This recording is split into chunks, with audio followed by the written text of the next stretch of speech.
C'est l'une des relations les plus tumultueuses dans les familles. Belle-mère, beau-fils, beau-père et belle-fille, beau-frère, belle-sœur. Une amitié qu'on qualifierait parfois de paix des braves. Belle-mère, belle-fille, beau-fils, beau-père, je t'aime, moi non plus.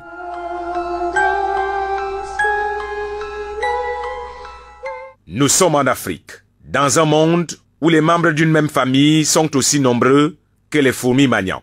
Le choix du conjoint peut paraître individuel à première vue, mais quand les enjeux deviennent énormes, tout bascule. Les beaux-parents, des deux côtés, prennent le dossier en main. La belle-mère et les belles-sœurs analysent la beauté de la future femme de leur frère ou fils. On critique les vergetures, la dentition, la démarche. Même les menstrues passent au crible de la critique. Du côté de la famille de la femme, le futur marié subit les mêmes tacles. Il est gros, mince, il est noir, petit de taille. Il mange beaucoup, il fume, il boit, il saoule. Tout est dit. Mais tous ses atouts physiques perdent leur poids devant les liasses d'argent si le beau-fils a un peu. La laideur se transforme rapidement à la mignoncité. On oublie même qu'il lui manque 4 canines. Pas toi, le jeune homme qui veut se marier dans une famille, qui peut s'engager comme tu veux. C'est qu'on voit souvent, nous jours, les jeunes le font. On sait qu'avant de se marier, n'est-ce pas, le côté de mari se porte pour d'abord étudier où vous avez, n'est-ce pas, choisi la femme. On essaie de voir s'il y a une bonne éducation.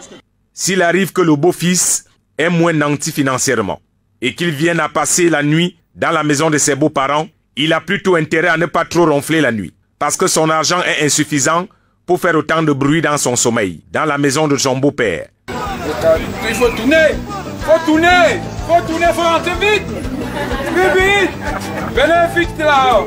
Oh maman, une nouvelle, c'est la dernière minute là. Après le mariage, la belle-mère est toujours en culotte Jobala, prête à en découdre avec sa belle-fille.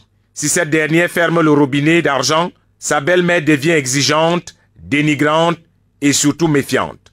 Sa nouvelle belle-fille est devenue sorcière. Elle fait tout pour dire à son bébé junior qui n'a jamais grandi combien de fois il s'est trompé dans son choix. Elle calomnie même l'ethnie de sa belle-fille. Son fils est trop intelligent et trop beau pour une telle momie, dit-elle. Il faut désenvoûter son fils, dont elle accuse régulièrement la belle-fille de l'avoir envoûté. Belle famille matérialiste, hypocrite, parfois paresseuse. Le jour du mariage, le beau-père ne rit jamais, n'applaudit jamais, on ne sait pas ce qu'il pense réellement du mariage de sa fille. S'offusque des youyou, des belles-sœurs, et se demande toujours ce que sa fille a trouvé sur ce garçon.